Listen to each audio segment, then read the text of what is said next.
Sports astrology. అందులో sports ఆస్ట్రాలజీలో indoor games వేరు, outdoor games వేరు అని ఉంటాయి. నేను ఇందాక చెప్పినట్టు మీకు 95లో, 96లో నాకు ఫేవరెట్ టీమ్ ఎన్‌బీఏ అని చెప్పి ఒక కాంటెస్ట్ ఉంది అమెరికాలో. Basketball contest. అప్పుడు నేను చూసి ఈ ఫలానా టీమ్ నెగ్గుతుంది అని చెప్పి ఆస్ట్రాలజీ పుస్తకంలో ఒక మెథడ్‌ని ఆలోచించి, ఆ మెథడ్ ప్రకారం జస్ట్ ఎక్స్‌పెరిమెంట్ చేసి ప్రిడిక్షన్ ఇచ్చాను. అది కరెక్ట్ అయింది. వావ్! చికాగో బుల్స్ అనే టీమ్ వాళ్ళు ఎన్‌బీఏ ఫైనల్స్‌లో గెలుస్తారనమాట. అప్పటి నుంచి నాకు దాన్ని అధ్యయనం చేస్తూ, అయితే అన్ని స్పోర్ట్స్‌కి ఇది వర్తించాలి అనే భావంతోటి కొన్ని పుస్తకాల మీద రీసెర్చ్ చేసి, వెస్టర్న్ బుక్స్‌ని రీసెర్చ్ చేసి, నేను క్రీడా రంగం మీద ఒక పుస్తకం రాద్దాం అనుకున్నాను.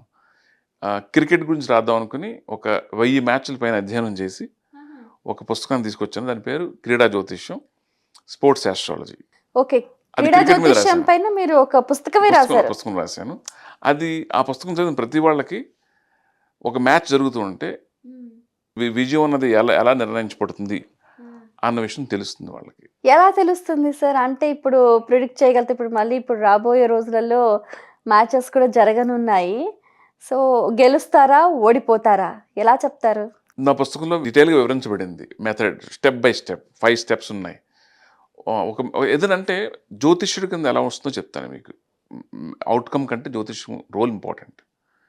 ఎనీ కాంటెస్ట్, ఆ కాంటెస్ట్‌కి పాయింట్ ఏ, పాయింట్ బి. స్టార్ట్ అయిన ప్రతిదీ ఎండ్ అవ్వాలి. దానికి ఒక టైం డ్యూరేషన్ ఉంటుంది. ఆ టైం డ్యూరేషన్‌లో దాన్ని బట్టి హారోస్కోప్ ఏసి, అప్పుడున్న ప్లానెటరీ పొజిషన్‌ని బట్టి, యుతి గతులను బట్టి, కంజెషన్స్‌ని బట్టి మనం ప్రిడిక్షన్ చేయొచ్చు. అది క్రీడా జ్యోతిష్యం. అందులో కూడా నేను చేసిన రీసెర్చ్‌లో ఫార్మాట్స్ ఉంటాయి. T20 ఫార్మాట్ అంటే 3 అవర్స్‌లో అవుతుంది match. One day international 50 hours match 12 hours. అలాగే టెస్ట్ మ్యాచ్ అయితే 5 ఇయర్స్.